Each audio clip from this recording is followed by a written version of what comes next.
What is up, everybody? Welcome to yet another episode of Father Dynasty. I'm your fatherly host, Chu, here in my basement as I'm doing a little bit of renovation to my studio, but here to talk a little fatherhood and a little Dynasty fantasy football.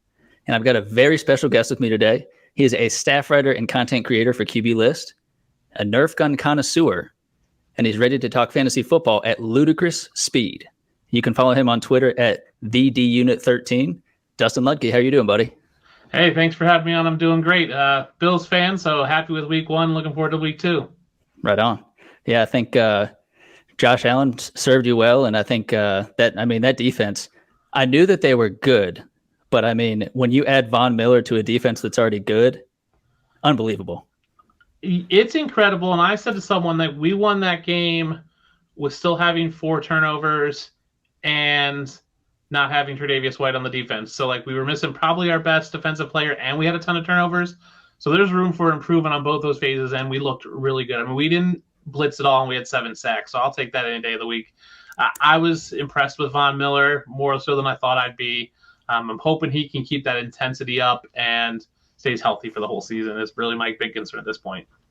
Yeah, it's definitely, if they keep this going, they get into the playoffs, having strong showings, and I feel like that's really going to pay off, having such a stud player like Von Miller in the playoffs, just wreaking havoc on quarterbacks. So maybe you got a little too comfortable in the regular season and are just not ready for that pressure. Yeah, I'm hoping they can give Von Miller some rest, in the middle of the season, just to swap him out a little more plays. I think he really wanted to play against LA. I don't understand. It wasn't quite a revenge game. He was there for half a season, but he seemed to really want that kind of revenge game, and I'm happy that he did it. But I'm hoping we can swap him out for a few less snaps in future games if need be. Absolutely. Well, here on Father Dynasty, with all my guests, I like to do a little keep, trade, cut, unique to every person. So let's go ahead and get into it. All right. So I have to choose my favorite. I'm going to keep. Oh, dear. I will trade. This is kind of wild. The cut is easy, and it's the last one. So like I said, a keep, trade, cut, everyone's either favorite or least favorite tool in fantasy football, evaluating trades for different players. Here, what I do is every guest gets their own unique 3 topics, and there is a bonus question at the tail end, which I thoroughly enjoy asking. And to start it off here, we've got keep being first, trade being second, and cut being third. The first topic is Scott Fishbowl picks. And I went ahead and went through your Twitter and, of course, looked at your picks and looked at your board. Very solid draft, by the way. And I picked 3 players, and I wanted to see how you rank these, not only the player, but also the value in which you got them at for the round. So the 3 I've got here are Josh Allen at the 102, Gerald Everett at the 1311, and someone from my alma mater, Virginia Tech, Khalil Herbert at the 1402. So what do you got? Oh, man, those are probably 3 of my favorite picks. Keeping Josh Allen. I'm usually a wait on quarterback type guy, but in a tournament like that and having the chance to get Josh Allen at 2, where I thought I was going to get Herbert, and being a Bills fan, I got to keep Josh Allen. I think he just brings so much more upside, especially in that kind of format. I will say initially, even though I'm big on Gerald Everett, he was not someone I was targeting. I waited probably around too late to take a tight end in there, and I was hoping some other ones would fall to me, and they didn't, and he was kind of the consolation prize. Super happy with the way he's turned out, and I've been big on him most of the offseason. So I will probably keep Josh Allen. I love Khalil Herbert. I'll probably trade Khalil Herbert because I don't know if he's going to have a ton of standalone value this year. Actually, no. Oh, man, that's tough because that means I'm cutting Gerald Everett. I'll cut Gerald Everett because I think had I drafted a tight end earlier, I probably would not have Everett on my team. Had I taken the tight end around earlier like I should have and not waited, I wouldn't have Everett on my team. So I'll cut him and trade Herbert. Gotcha. And yeah, I know with the scoring format, I know it's kind of different with you have the efficiency scoring Yes. with quarterbacks, and there's the tight end premium there. So was that something where I found it kind of unique knowing what everything was, and I kind of figured more tight ends would kind of be moved up, not just the top 3, not just the Kelseys, the Andrews, but some of the other mid-tier guys, just because there's that premium to it. So is that something that you saw in your draft where it was taken advantage of, or still kind of left by the wayside? It was a little bit left away side. I was in a draft, and we were probably the quickest non-live draft. We were done way early. We were the first day. I think we got 5 rounds in, and then we were flying the draft. So the ADP trackers and stuff didn't matter to us because at some point we're ahead of them and we were setting those tones. It got to the point where tight end was, I was 2, so I had that short turn and I should have taken a tight end, but I just thought, man, I'll take, I think I took a receiver there and I'll wait. And there was 5 guys that I liked, and Everett being the last of those 5, and it just turned around. There was just this run of tight ends, and I was just like, man, I just should have taken one earlier. And I didn't think there would be that big of a run based on roster construction of the other team. But I got Everett, who I was happy with, who's been one of my sleepers all off season, who I've touted on the QB List podcast. I've hopped on the Better Sports Network with Front Yard Fantasy in the morning and touted him early in the season. I was happy that I got him, and it was like, man, I need to take him, and I needed to take someone else. So I ended up picking someone like Brevin Jordan a little earlier than I wanted to, just because I needed that second tight end with the tight end premium scoring format. Yeah, and we can all hope. I'm a huge Brevin Jordan fan, and let's hope that he gets the same fortune that O.J. Howard, who just walked into the building a couple days ago, got from his 2 catches, getting 2 touchdowns. It's such a weird dynamic with O.J. Howard. He's been there 12 days, played 12 snaps, ran 6 routes, caught 2 touchdowns. Brevin Jordan, Pharaoh Brown I think they played both like 29 and 25 snaps or passing snaps. So there's room for O.J. Howard to get more comfortable in there, but I'm hoping he takes that Pharaoh Brown role and Brevin Jordan stays with his routes. He had a good number of routes run on his snaps, so I'm hoping there's still that potential. I don't think the Texans needed to air it out a ton in that game, so I'm a huge Davis Mills fan. I think that Texans offense is better than people thought it was going to be, and I think people were late in the offseason coming around and going, oh, they're probably pretty good. I'm with you on that one. And jumping over to topic number 2, so we've got fantasy format, and I know before we hopped on here, I know you mentioned the Guillotine League, which actually something I haven't played in, but I have been pretty interested in here. But the 3 I've got are Redraft, Dynasty, and something I just jumped into this year, headfirst, Best Ball. I'll keep Dynasty, probably trade Redraft, and cut Best Ball. I don't play any Best Ball. I think it's a cool format, but I like the weekly management of setting your lineup, making those waiver picks. I think Best Ball came out of the draft season, right? That fantasy football people love. They just love drafting teams, but they don't manage teams. I really enjoy managing teams. I enjoy making trades, which is what I love about Dynasty. I can do that all year, and I can make as many or as little trades as I want. So that's why that's a key for me. And Best Ball just doesn't suit my style of play. I don't think you can win your league in the draft. I think you cannot lose your league in the draft. I think you win it really in the waivers and the transactions you make during the season. So it's just not as fun for me. For me, it'd be one of those things I would just do it and forget about it, and that's what you're supposed to do. But I don't like that. I want to be active in my leagues. I think all my leagues I have a spreadsheet for with like rosters, and they're color coded. I move players around as they get ad dropped and traded. I just like being active in my league. So I'll cut that one. I'll trade Redraft. Redraft's fine, but there's just I find no stakes in it really, unless it's a big money league, which I don't play in. Yeah, I think my buddy said it best when he was explaining, because I'd heard of Best Ball plenty, never even attempted to look into it. I was like, yeah, it's a whole thing. I'm good on Dynasty. I've got a couple leagues. I've well invested in them, so again, plenty of time spent with that. But the best explanation was it's basically just mock drafts, but people actually care about it. Because he would do it before leagues, and he'd be like, oh yeah, before these redraft leagues that I've been in one that he's a commissioner for, that we've been in for like 12 years, I want to say. And he's like, yeah, just do it. Just as like, people are actually invested in drafting the way they're supposed to, not just like auto drafting. But, I set it, forget it. I might win it in a couple of months, but it is what it is. And that's all it really is. It really is just mock drafts that people care about and put some money on. But it's gotten to the point where even that you see people running, oh, I'm in, I did 100 underdog drafts, or I did 500 drafts. It's like, cool. Like, are you really trying? Because at that point, you're just trying random things just to try it. It's just a mock draft. Yeah. But people like it. I'm not going to knock anybody for just not for me. Yeah. But if you can get in a guillotine league, they're a lot of fun. 17, 18 teams, you draft your team, and then its lowest score gets cut, and those players go on waiver. And there's a whole strategy of how much do you bid for players? Because in our league, we have $1,000 fab budget. And, I got cut by from my league this week, unfortunately. But Zeke's out there. He'll probably go for $300. I have Aaron Rodgers. He'll probably go for a couple $100. It just becomes iffy of what you need versus other people. There's always good players, but there's always seems to be a cursed player. Last year was Aaron Jones. I think he got cut 4 times in the league. So whatever team got him end up just, he'd have a kind of a bad week, and his team would be out and he'd be on waivers again. So it was like the kiss of death almost. Oh man, well that sounds like next year. That's going to be the one that I just get well immersed in. Maybe do a guillotine league. So Yeah, they're a lot of fun. awesome. Well, and the third topic we've got here, jumping a little outside of the fantasy realm, but TV shows and comedic movies and that sort of thing are mentioned nonstop on this podcast. Two shows I know you're a big fan of, and one I believe you are as well. So I've got Gilmore Girls, It's Always Sunny in Philadelphia, and Scrubs. Oh man, I love all three of those shows. I love them because they have really good writing. They're just not your basic just like one-liner jokes. I'm not a big fan of like Parks and Recs or The Office where it's like these one-liners, these zingers, like, oh, that's what she said, which is really funny to say, but it's just not clever writing. I enjoy clever writing. So yeah. I will keep Gilmore Girls. I think it's just a classic timeless show. I'll probably trade Always Sunny because I think it's still relevant, still putting out shows, which I think is important, and I can probably get something back decent in trade.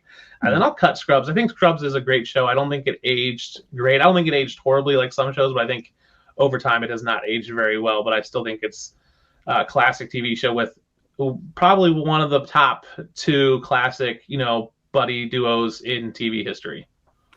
Yeah, that's one where it's weird to think how old that show is. Like it feels like it was truly just, like a few years ago that it was just still on TV cranking out new episodes. But I know that was one where there were so many different characters that I feel like they were able to kind of add in, and maybe it's kind of trial and error of like who got invested in who, and then that's who they kept in. But like the janitor, and there were so many just different people, like they were pivotal to the show, where maybe when you first started the show and you would have said something like a janitor or this or that would have been just the critical like give and take between like he and JD or that kind of thing. You'd be like, well, how is that going to be funny? How is that going to work? And it does. It just does. And they did a lot with building those side characters, but they did jump the shark there in the end when they had that new class, and that just, they kind of stretched it a little too long. And had they not done that, I think they probably would be higher in the pantheon of TV comedies, but I think they just jumped the shark and were probably 2 seasons too long. And, Gilmore Girls did the same thing. They came back, recently in the past 5 years with this, new series, and it was okay. It wasn't the same, but it was still classic. It didn't feel like a money grab just to extend it. It seemed like they really wanted to wrap some things up. And Always Sunny's still putting out shows, and I think Rob McElhenney is one of the best writers on TV.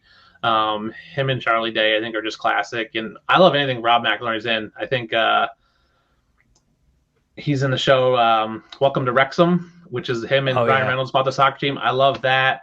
I love Mythic Quest. I'm waiting for the new season to come out. I think he just does classic. Like, he's just got such intelligent writing that I think it's grounded in reality, but it's so outrageously grounded in reality that I think it's just so fun to watch. And I grew up outside Philadelphia, so that also has that like soft place in my heart of like, oh, I know what it's like to see these Eagles fans and this craziness and feel that kind of Philly nostalgia to it. So it's nice. Oh, that's awesome. Well, this bonus question here, not specifically a keep, trade, cut, and actually it works out that I relocated to my basement because you see a bit of what this question is going to be here. So my bonus one is pick 3 movie posters that you'd want to have up on a wall. And the ones that I've got here, so I've got Anchorman, Boondock Saints, Jaws, and Goldfinger. And then my wife has 3, so she's got Pretty Woman, Harry Potter, it's generic Harry Potter, and then Mean Girls. So the thought is, it's not maybe just a movie you like, but maybe thinking of like that poster that looks good up on the wall. What would be 3 that you would want to have? Oh man, when you said Goldfinger, I'm all about James Bond. I'm a huge James Bond fan. So I'd probably pick a James Bond movie. My favorite one is Diamonds Are Forever. So I think that's just a classic movie poster. I will say growing up, I had one movie poster, and it was The 13th Warrior, which isn't a great movie, but it's Antonio Banderas, and I had that movie poster. So I'm not sure I'd pick that, but that's the only one I've ever had in my life. I would probably pick Spaceballs. It's one of my favorite movies, as you alluded to. Just classic comedy. Again, clever writing, has those little subtle jokes that you don't pick up the first, like maybe 10 times you watch it. But it's just classic, and it just looks good. It's got that kind of space feel to it. So that, Diamonds Are Forever, Spaceballs. And if I had to pick a third one, I'd probably pick Braveheart. That's just a classic, iconic, front of a movie poster that with, Mel Gibson as William Wallace on. It's just a classic. And you just look at that and you're like, you look at that poster and you're just like, you kind of get revved up just looking at it. Yeah. So those would be the 3 I pick. It's funny you brought up movies and keep, trade, cut, because I don't want to say invented, but I created a movie keep, trade, cut game. So it's classic, remake, remake, delete. So you pick 3 movies, you keep one as a classic, you remake one, and then you have to delete one. So I was playing that with Joey Wright from Front Yard Fantasy. He was a big film guy. He calls them films, not movies, where you pick 3 movies and you give him that. And so I gave him Reservoir Dogs, Django Unchained, and Pulp Fiction as a classic, remake, delete. So what would you do if you had those 3? I mean, classic, I probably have to go Reservoir Dogs. Okay. You said it was Django Unchained, and what was the last one? And Pulp Fiction. Oh man, I almost feel like I made the wrong decision already. You can change your mind. Yeah, I'm gonna switch. Actually, I'm gonna switch classic as Pulp Fiction. Probably delete Django Unchained and then remake Reservoir Dogs. Only because I remember the cast of Reservoir Dogs and how that was. That actually would. It might be doing a disservice to remake it, but I do think actually it would be maybe it's kind of a cool way to see like, well, what is the cast of characters that you would put into that Reservoir Dogs situation? I think that could be cool. So Joey Wright, the Joey Wright from Front Yard Fantasy on Twitter, I mentioned that to him, and he said the same thing. He said keep Pulp Fiction. He said remake Reservoir Dogs, either an all-female cast or an all-African American cast, and kind of play off of that. And I think an all-female cast that would be kind of fun. A fun movie, or just even a mixed cast, but I think that's great. And then he deleted Django Unchained. So that's my fun keep trade cut movie version. It's a classic, remake, delete. I like that. I mean, there's so many layers to that. It's just thinking like if you want to remake it, like, but how can you remake it? So how can you remake it, and what can you change? And right, it could be a good remake or a bad remake too, because there are some bad remakes, like the new Pinocchio movie, which I hear is just horrible. I haven't seen yet, but I hear that's horrible. You can there are some ways you can update it, and some of those movies. So I also gave them Clerks, Chasing Amy, and Mallrats, and he said, basically he loves Chasing Amy, but he almost wanted to remake that one because it's just so doesn't age well because it's just that 90s male mindset. So it does have a lot of layers. So that's a fun game. You feel free to use that whenever you want when you're talking movies with people. Oh, fantastic. I like it a lot. I appreciate it. No problem. Yeah, we finished up there, and then we're going into a brand new segment I've got here for you, and that is Sell Me This Pen. Okay. I think sell me this fucking pen. Sell me that pen. Watch. Go on. Sell me this pen.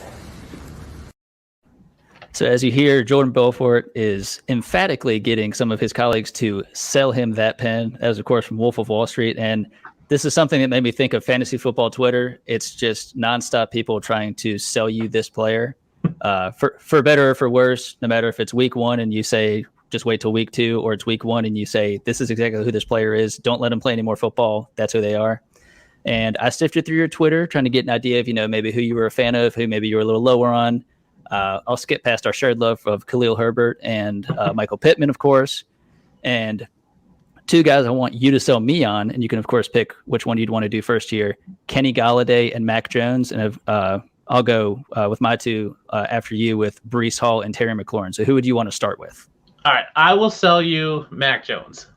Now, let me start off by saying that Mac Jones is not going to be a Josh Allen, a Justin Herbert, Patrick Mahomes. But what if I told you there's a quarterback that would last year top 10 in completion percentage, better than Brady, better than Stafford, better than Mahomes, top 15 in touchdowns, better than Davis Mills, better than Matt Ryan, better than Khalil Herbert, well, not better than Herbert, but only had 13 interceptions, which is better than Herbert, better than Josh Allen, better than Stafford, but only 14th in attempts, more than Joe Burrow, more than Jalen Hurts and the Eagles combined because Hurts missed a couple games.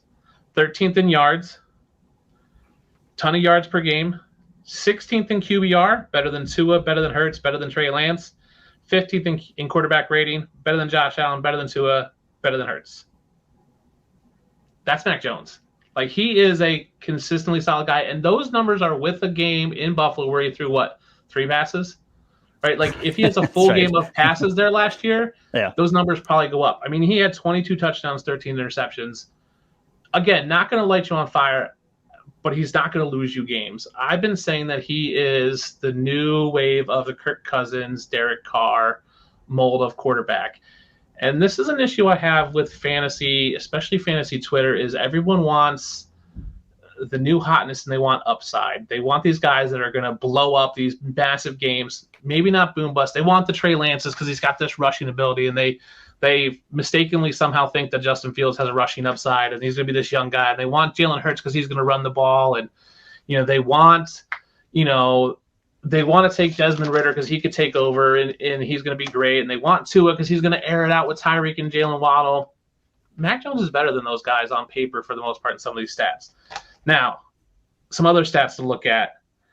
He only had 15 turnover-worthy plays last year. Dak had 21. Carr had 25.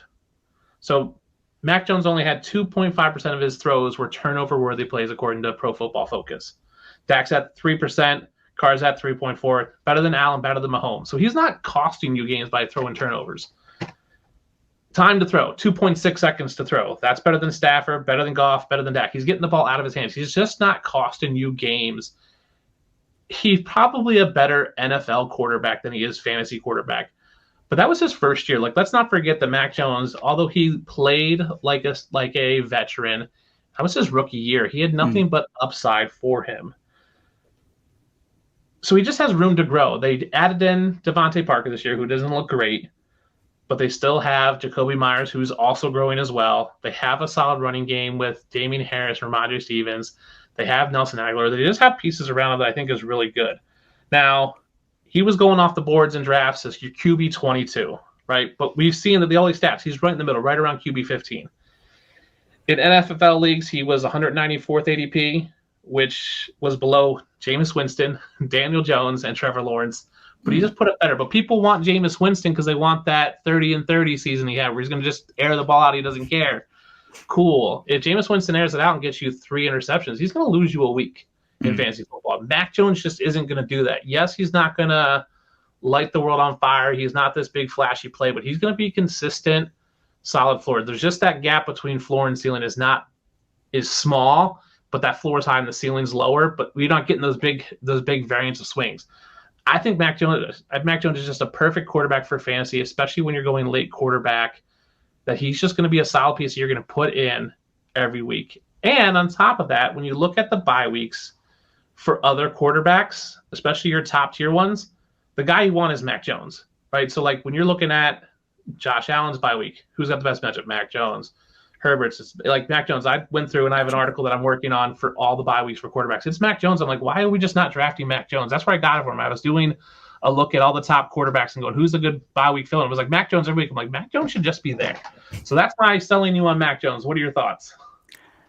I like that because it is considering the leverage, especially with the bye weeks, because I mean, that is something that's crucial that, some people can, pick that great quarterback and then just kind of acknowledge like, I'll get whoever I can hope I'll win that week. It's like, well, if you do have a good plug and play there, and certainly if it's covering multiple different quarterbacks that are solid, then it doesn't restrict you to just one good quarterback, and then you have to stick with that. So that is fair, and it is true. I know he did much better than his counterparts from that class last year. That was such a quirky game, that 3-pass game. I think that was part of the one that it kind of scared me, thinking like, wow, you have Josh McDaniels. He knows how to sculpt an offense in the right way and how to win a game. And I know that apparently can sometimes mean only 3 passing attempts, but now with him gone and Patricia there, who was a defensive coordinator previously and defensive-minded head coach, and now is an offensive coordinator, I don't know. Might be calling plays. We're not sure. It's up in the air.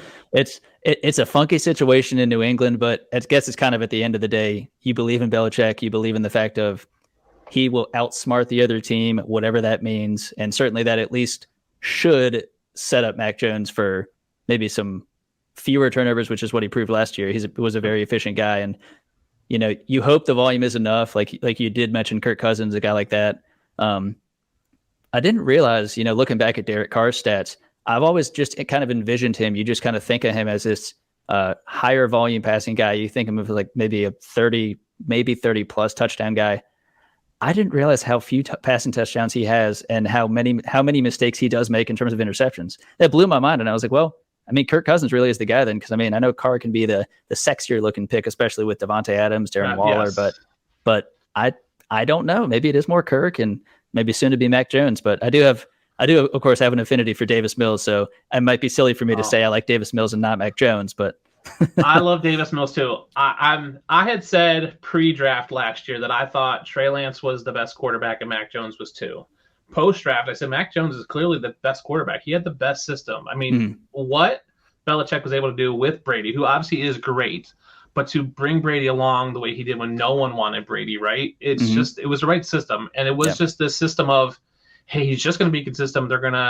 What Belichick does better than any other coach is they take a player and go, okay, we're going to find a system that highlights your strengths and minimizes your weaknesses. So we're going to highlight Mac Jones' strengths, which is not these deep balls. He does not this cannon of an arm like Josh Allen where he's going to chuck it 7 yards. It's going to be these 10, 15-yard plays.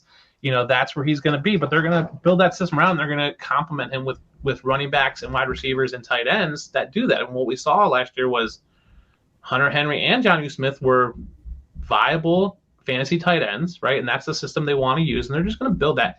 You're not going to be loving, Jacoby Myers as like a wide receiver when he's probably a wide receiver too, because that efficiency and that volume is not there. But they're going to win games, and he's not going to lose you fantasy games. Where if you take people were all over Trey Lance, who I think is good. Like Trey Lance is going to lose you fantasy games if he's your quarterback one. But it allows you to take Trey Lance and then take Mac Jones super late and go, okay, cool. If Trey Lance doesn't pan out in the first week, so at least I have something solid.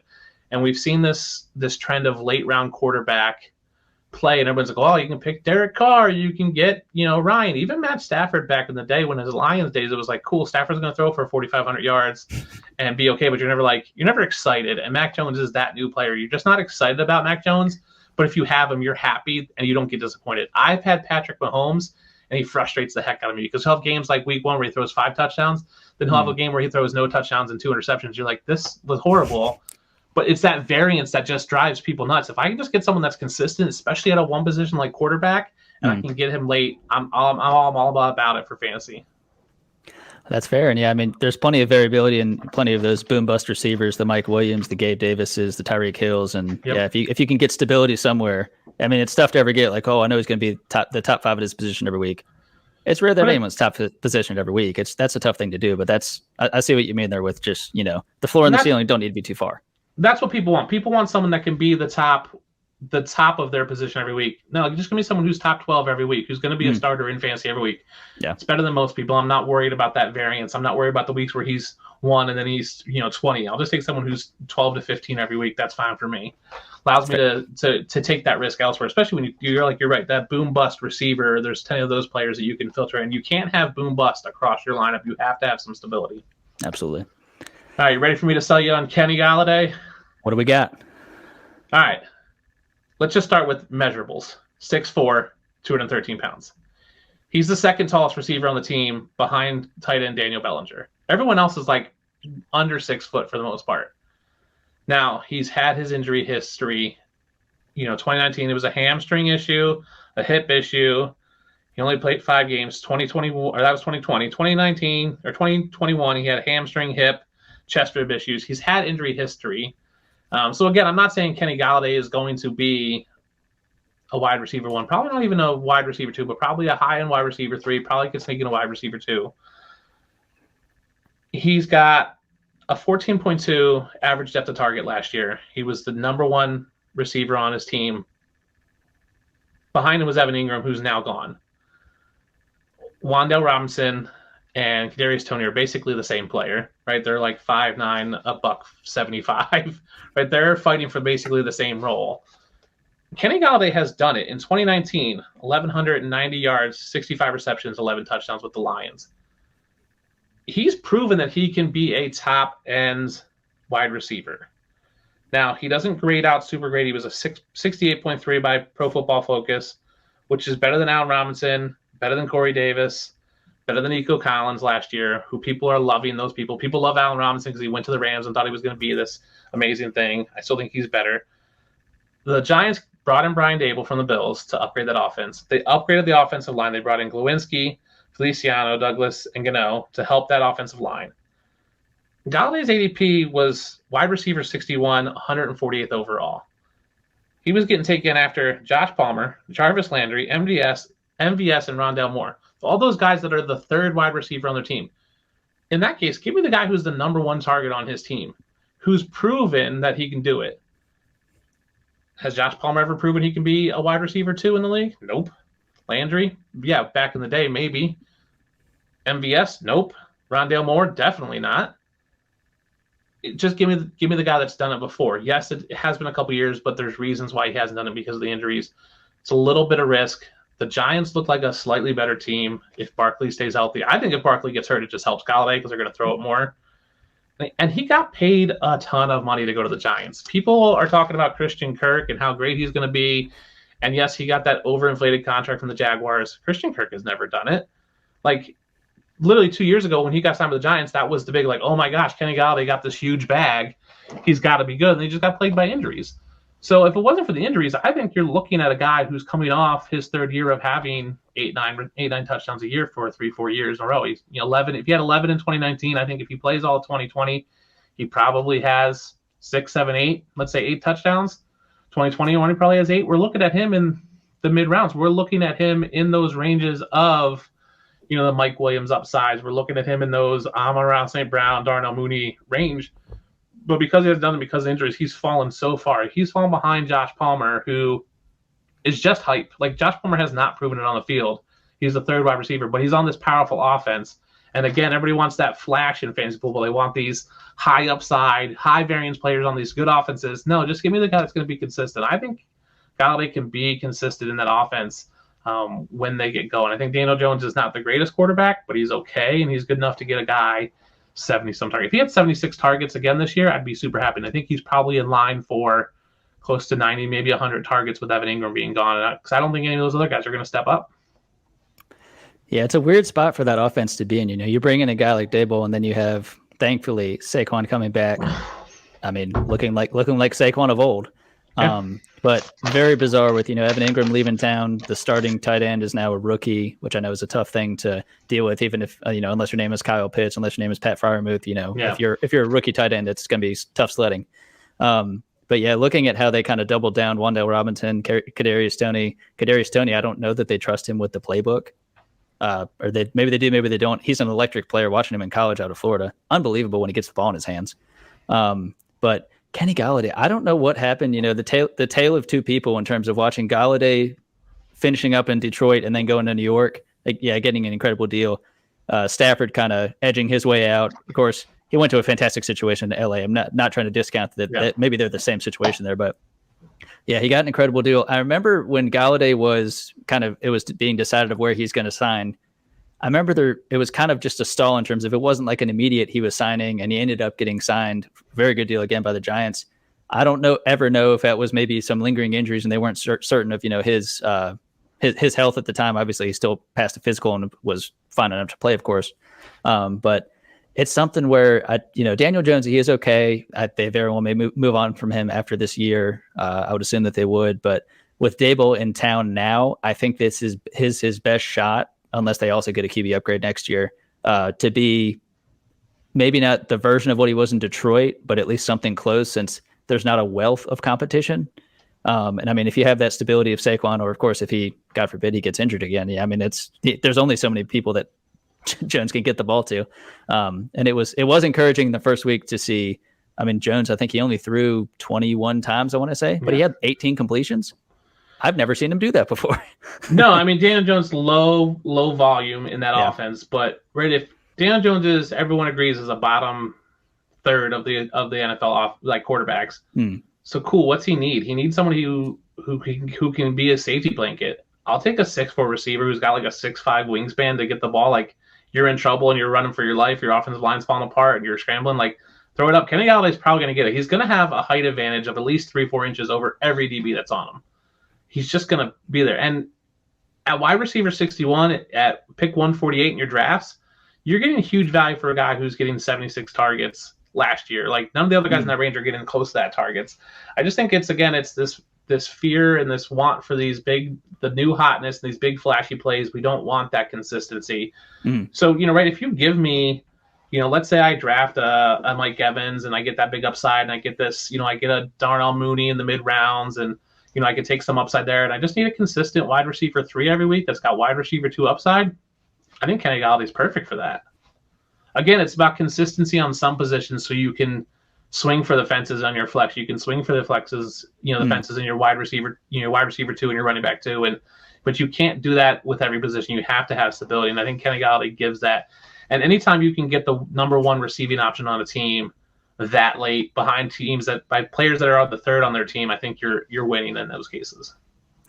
That's fair. And I think you've done well in selling me these two guys, and I'll do what I can on these two coming up here. So the first one I've got here, Breece Hall, in my opinion, and I'm sure in the opinion of many, the best in his class coming out as a running back. Some may have had Kenneth Walker. I'm not 100% sold on him. I honestly think Penny's going to outproduce him for fantasy-wise. I know he's a bit behind the eight ball with his Kenneth Walker with his hernia injury, but Breece Hall, I mean, he got sub 4.4 speed. He's got that great running back build. He did it, 12 games each of the last seasons in college, over 700 rushing attempts, almost 100 targets total. Not something that you necessarily see in a college running back. I think it was about 5.5 rushing yards per attempt, about 1.5 touchdowns per game. I know that he's already starting the season and his career ultimately. One, he's on the Jets. I know that's a bit of a hindrance there. And honestly, yes, it is. That made me so bummed to see that because, I mean, it was seeing Breece Hall go to the Jets and then Kenneth Walker go to the Seahawks. And I know traditionally when you have the top 2, top 3 running backs, often it's going to be those top third teams in the NFL that are going to be like, okay, I can pick a running back because everything else is pretty set. It's kind of ironic that the Jets, I know they retooled, but they are still the Jets. And I do like Michael Carter. I don't think he's necessarily the guy. And I think certainly that's why you have the draft capital spent on Breece Hall. And I think that before Zach Wilson's injury, Joe Flacco is Joe Flacco, of course, but there's so many weapons for Wilson to have on the outside. And I think Michael Carter can maybe serve as like a J.D. McKissick-esque role, maybe a little bit better as a runner. And Breece Hall can be I don't want to liken him to this, but a Matt Forte-esque in the sense of he can really do everything. He doesn't wow you with athleticism necessarily, but everything is above average. And that's essentially what he did in college. And a lot of the people were kind of be the naysayers to say, yeah, but he was given so many attempts and obviously he had the opportunity. He wasn't like he was necessarily competing with another incredible running back. That's true, but he still did it. And he still does have the great frame. He does have draft capital, which doesn't mean anything until you actually produce in the NFL. But he was outtouched by Michael Carter in the first week. But I also truly think this isn't the quarterback that they thought they were going to have under center. That was a tough matchup against the Ravens. And I really do think as we get into the season, people also thought Dameon Pierce. I mean, number 1 PFF running back. They thought he was going to be the de facto guy. You see Rex Burkhead, the frustrating Rex Burkhead, just do what he does, which maybe much to what you say, it's consistency. They know what they can get out of him. And I mean, I know last season it would kind of just seem like they had the retirement community of running backs in Houston. But I mean, I think they were just, that coaching staff was just looking for stability around what eventually ended up being a rookie quarterback that was not expected to be thrust into that position.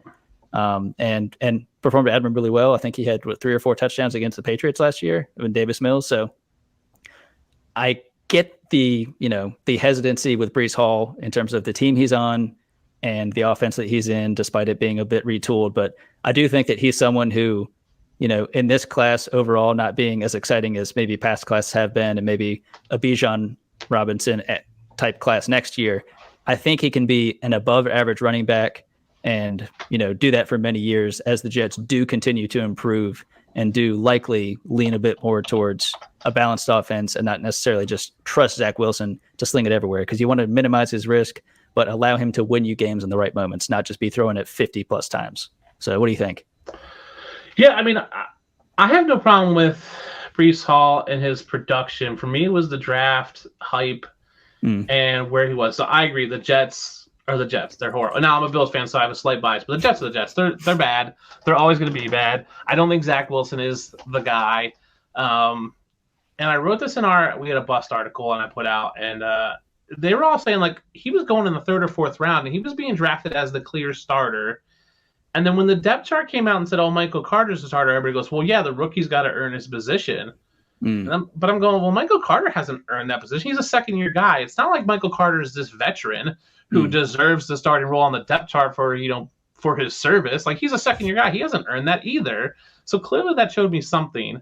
Now, right, Breece Hall had 10 targets week 1, which I think is super, great to see. I see this as a 2A and a 2B type situation for those running backs. I think Tariq Cohen's a good comp back in the day, but Breece Hall was going before, before guys like Devin Singletary, who was the clearly one, and everybody's going, well, it's Devin Singletary, James Cook. It's a 2A, 2B situation. Cool. Michael Carter and Breece Hall, I think, are in the same situation there. I said in the article that people were bashing Dameon Pierce because everyone's going, Rex Burkhead's going to take it. He's a rookie. Cool. Why are we not saying this about Breece Hall? I get it. The athleticism is there, but he just hasn't shown it yet. And if I could have gotten him in the 6th round, I'd have taken Breece Hall all day, but he was going in the 3rd and 4th round in most drafts. Like, I can't get that. Like, I couldn't take him over proven guys. It just was too much hype for me on those days. And there are a lot of weapons on that offense. I mean, you're still talking Michael Carter. You still have Elijah Moore. You have Garrett Wilson, who will be coming along. You have Corey Davis. You have my favorite sleeper on the team, Braxton Berrios, who I think is the poor man's Hunter Renfrow, and Hunter Renfrow is the poor man's Cooper Kupp. So he's not going to be bad. I said a while ago that I think Braxton Berrios is going to be the guy come bye weeks that people are going to be clamoring for because he's just going to get volume. Again, it's just that consistent play. I just don't know if Breece Hall is going to be consistent enough to be fantasy relevant. I mean, he was going before J.K. Dobbins, before A.J. Dillon. Like, A.J. Dillon's the 1A, 1B, right? Like, yeah. Even if you're saying, like, Michael Carter's the 1A and he's the 1B, like, A.J. Dillon's clearly better and has proven it. We just don't know with rookies. Like, it just seemed too much of a hype, but I think he's a good player. Dynasty, I'd love to get him, but again, he's just going to cost too much because that hype has just built him up too much at this point. And it's still the Jets, and the Jets are going to jet because they're the Jets. Like, that's what they're going to do. Yeah, they're one of those teams where, when you see a player get drafted there, you just go, yeah, it's then you have to really just battle with, do I believe in this guy enough to think that he's going to change the course of this regime that has been the way that it's been for so long?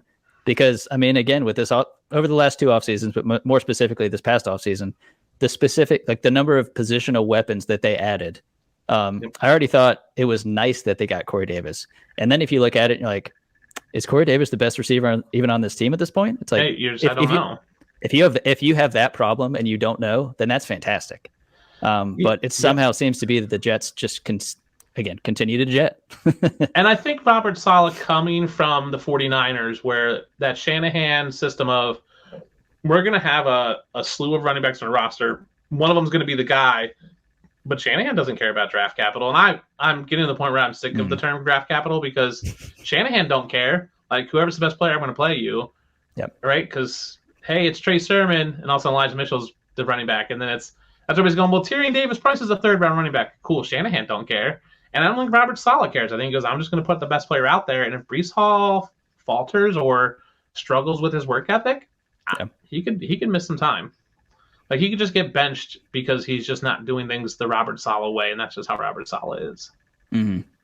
Yeah, I'm similar to, feeling bad if someone goes to the Jets. I can't feel bad for Robert Saleh because, again, he literally signed up for this. Yeah. But that was something, too, where, defensive-minded guy going over there, again, well sought after. And the thought was, like, you're bringing along a culture and you're bringing along that defensive mind. And, you're with you being so well respected, you can bring other people in. You can bring coordinators and position coaches and assistants that will likely, it's not like we're trying to recreate the Niners over here, but if we can get some bit of that luck and that flash, and there's only so many Shanahans and McVays and offensive minds like that, but if you can get Saleh's grit and maybe bring over some players and coaches that you wouldn't have otherwise gotten, then that could be a good thing. But time will tell with that, and I hope I'm right. Changing culture is so hard on teams. I mean, if you look at the former Washington Redskins, they had, McVay, Shanahan, and someone else is like there's his coaches, and they just couldn't win because the system, the culture wasn't there from the owner down. Yep. And now you see them on teams and the owner's there. And everybody will say, oh, the Bengals were so bad, and then they got Joe Burrow and turned around. Yeah, that's Joe Burrow, and they did it the right way. I don't think Zach Wilson is the guy. Like, I don't think he exudes leadership for me. Yeah. And if he's not the guy, then you're just struggling, and you're stuck with him for the next 3 years. Mm-hmm. Well, I'm hoping for the best in this. Like you mentioned, Washington. Actually, this next guy I'm going to sell you on, Terry McLaurin, Scary Terry. So it was an interesting week 1 for them. More so interesting that Terry McLaurin gets, I think, 4 targets. But I was glad to see. I'm not a believer in Wentz. Even watching the game, there's that Jahan Dotson touchdown catch that even it looked like Wentz almost missed him with throwing behind him, and Dotson made the adjustment in the end zone, got his feet down, but Terry McLaurin, since he entered the league, I know he has not cracked the top 10 yet in fantasy production, but even with Wentz there, he's gone through different quarterbacks, and he has at least been through most of the Ron Rivera, improving the culture, and then also Dan Snyder simultaneously tearing it back down. But McLaurin's ability to just be out there and get open, whether he is the clear alpha, whether they have invested that all too most hated word, draft capital, or at least some acquisition in Antonio Gandy Golden, who is now not even playing in the NFL anymore. There's been a slew of players that they've looked to add, and I know the old adage for them used to be, oh, well, we'll buy a Deshaun Jackson, we'll buy whatever free agent receiver, it'll just work out. I'm not saying it never works out that way, but maybe similar to the culture there with Washington, with New York, and that kind of thing, it does take adding talent. And again, I believe in Rivera. Of course, I'm a Carolina Panthers fan, so I believe that Rivera can over time change things, but we're getting there, and I think McLaurin's going to be a huge piece of that because, again, even with only getting 4 targets, say, in week 1, 58 yards and a touchdown. And I'm not saying that he's only going to get 4 targets. I know they're going to continue to build a flow with that offense. Wentz is going to get more comfortable with McLaurin. Again, getting Samuel involved. I get Antonio Gibson. There was that bizarre circumstance with Brian Robinson getting shot before the season. Yeah. So, I mean, a very odd start to the season for them for sure, but it does now finally seem that, despite that offensive line not being incredible, I think that McLaurin has always been the safety blanket for every Washington quarterback since he entered the league. And I think he could be that and more. I still don't think he cracks the top 10, but I don't think that his value is going to be any more depressed than what it has been. I think he's truly going to be that very consistent receiver who can be a top 20 guy every single season simply because of, with a bit of target variance as they add more weapons, he still gets it done. He can score touchdowns. He can work in the open field. He does a little bit of everything. And, I know he very recently just got paid. I don't think that was foolish by any means. I think it's fantastic that it's Washington drafting a receiver and then paying them. It's having a guy there that's already shown what they can do in that system with that team. And I do think he's going to continue to do that. I think he's very much, as you've mentioned, in terms of consistency, between, top 20 at worst, top 30, if he's, having maybe an off season. But I think the offense is going to have a bit more firepower with their weapons, assuming everyone stays healthy.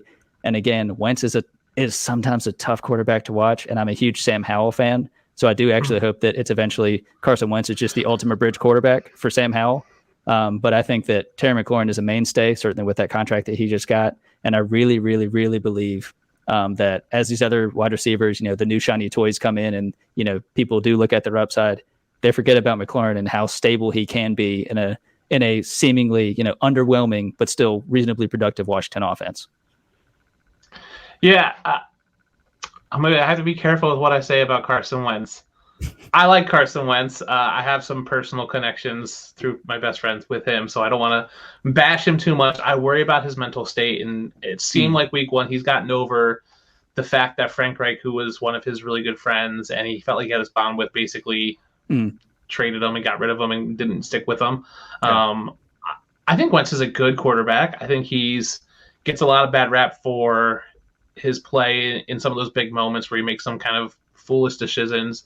I don't think he's a great leader on the field. Watching Hard Knocks last year with the Colts, it struck me how much he wasn't in the film. Like, he just wasn't there. You didn't see him. Like, I felt like the true leader in the team really stood out, and I didn't see that from him. And that's something I look for when I watch Hard Knocks. Is like, who's really standing? I got the same with Jared Goff in Hard Knocks this year. Like, you don't see the leader in him step up. You don't see him command that room or that locker room. My issue with McLaurin is, in the 8 years that Ron Rivera was head coach of the Panthers, Chew, can you tell me how many times a wide receiver was their leading receiver? A wide receiver was the leading receiver. In the 8 years he was there.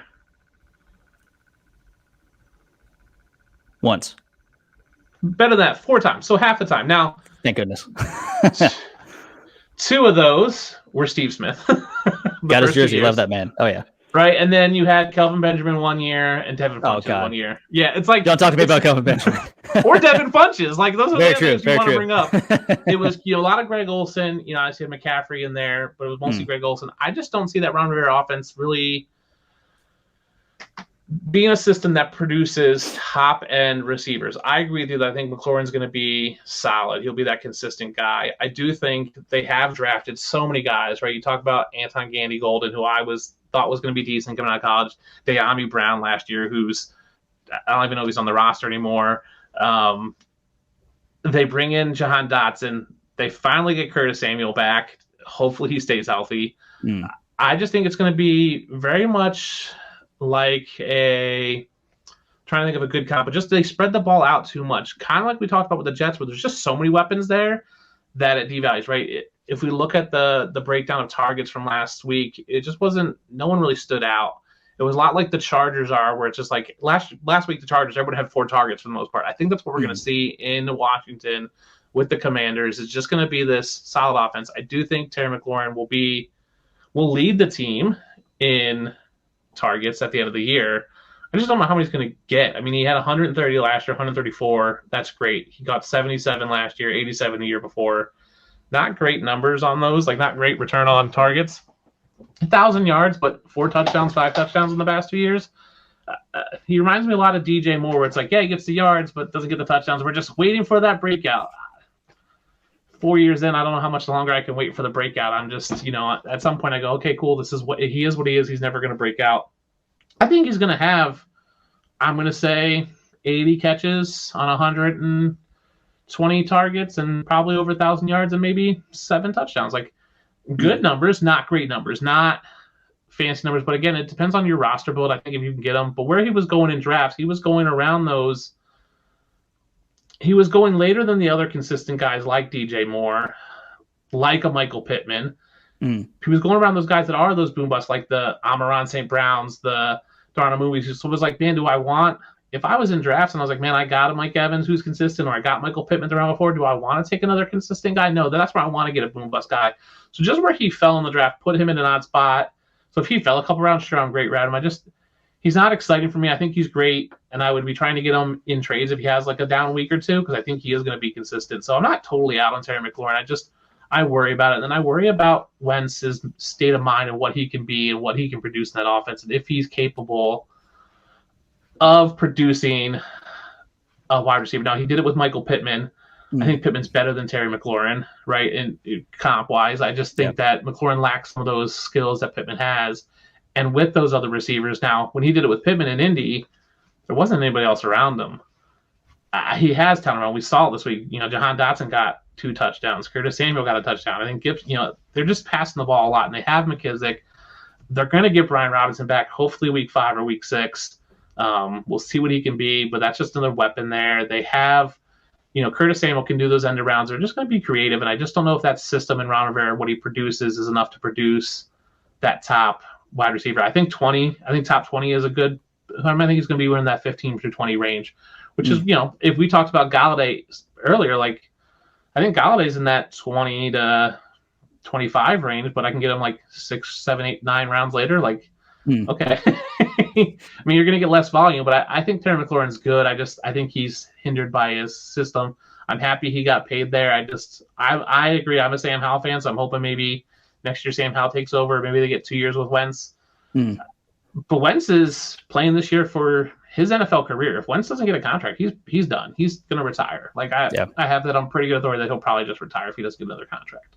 So we'll see what happens. I mean, if they can get 2 years out of Wentz, I think he'd be super happy. But that might just keep McLaurin there. But then McLaurin's going to he's already 27, so he'll be 28 next year. Like it's not old, but it's getting old for a wide receiver. I mean, he came out at 24.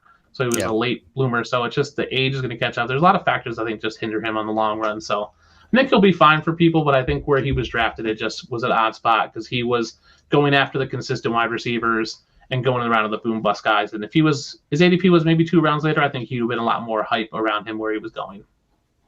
Yeah, I think the key here when you're looking for trying to sell someone that pin is it's all about ADP. It's all about value. It's all about value.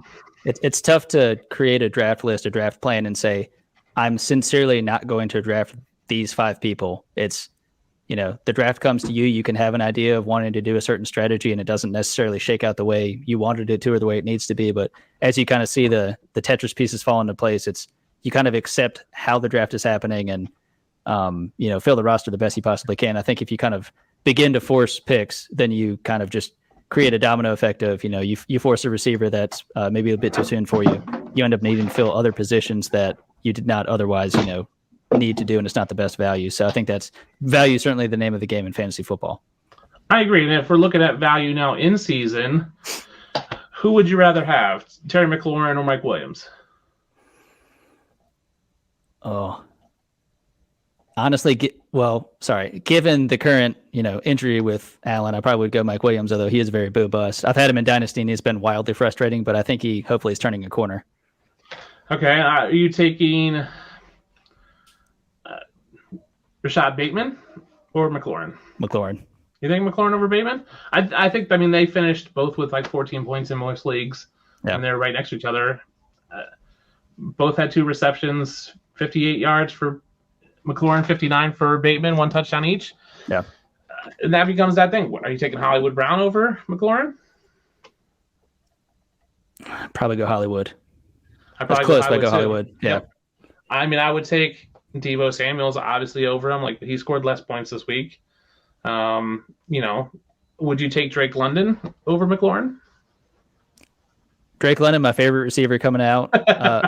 But as of this, if it's Dynasty, of course, Drake London. Just within the season. Just within the redraft, yeah. Within the season, I'll probably go McLaurin just because I'm not really sure with what's going on in Atlanta. Like, I think it's going to be a very, however we can get it done offense. And I think that defense is showing off to be a bit better than anyone expected. But, I'll probably go McLaurin for the season. All right, one more. Would you take Christian Kirk or Terry McLaurin if someone made you pick? Christian Kirk, 6 receptions, 12 targets, 117 yards. The bummer is I'm just so disappointed that Christian Kirk got that contract. I don't want to pick him, but given his situation and who's Lawrence going to go? It's got to be Kirk. Yeah. No offense to Zay Jones, of course. I agree. It's got to be Kirk. Yeah. I was really upset that he signed there. I was hoping the Bills would get Christian Kirk, but not for the money he got from Jacksonville. But that was my hope. That was my hope all offseason, that they'd get Christian Kirk, and it would be Diggs, Gabe Davis, and Christian Kirk. That would be exciting. McKenzie as the 4. Yeah, that would have been super exciting. But you can't blame him for taking that huge amount of money. But that's where we're looking at value right now for McLaurin, that it's, he got the touchdown, but without the touchdown, he has a bad week. Like, what I say, 50-some yards? Like, that's just a bad week for him. So is he going to be touchdown dependent? The value is just going to be so weird, and it's going to be hit or miss. So I think if he has another, good week, I think maybe you look to trade him high and see what you can get for him.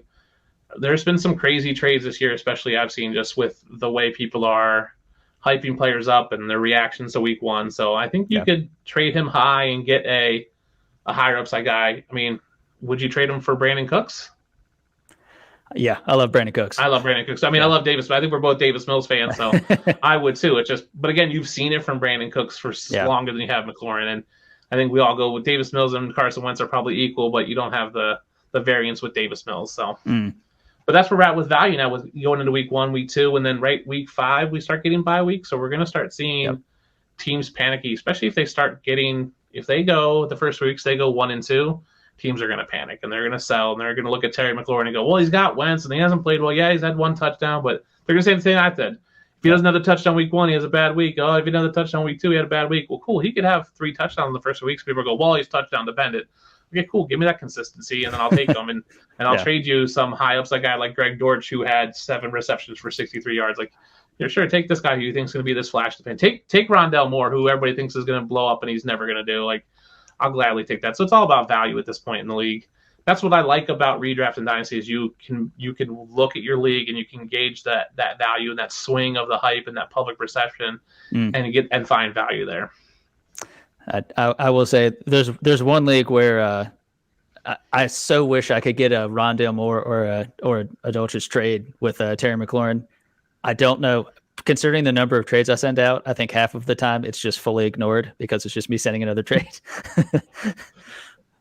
Trading is hard, and you could do a whole podcast on how to do trades, and it's hard. We have in our one dynasty league, we have a guy who's probably made 40 trades this season so far, and I think his team is worse for it, and I feel bad for him.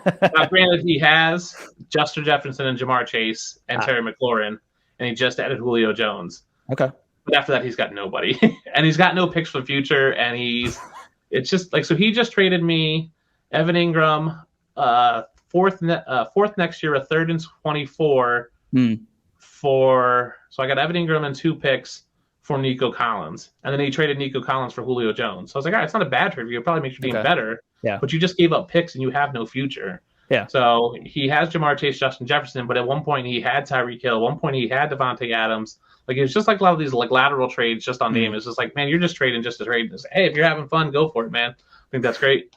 Like, it whatever makes you happy in fantasy and makes it fun for you, go ahead and do it. I'm not going to knock anybody for trying stuff. It's just fun to see him make so many trades in our league. Just goes, time for an intervention. He's got another trade going. Oh, that's the scary thing about it. You know, when it's shuffling players and it's kind of like after you look 10 trades down the road, you're like, what changed? I know the names changed, but did I really change, like, you know, the outlook for my team? And certainly if you, and I've, you know, been someone who does this, although I end up recouping most of them, you know, you trade away the firsts and the seconds and even creeping into the thirds probably is the end of like the real value in terms of picks. Once you've kind of just changed some names and then you don't have a first the next year, you don't have a second the next 2, like once you look at that and it's just like, man, I'm about 2 superstars injuries away from just being nothing for 3 years. Like, yeah, you're bad for 3 years.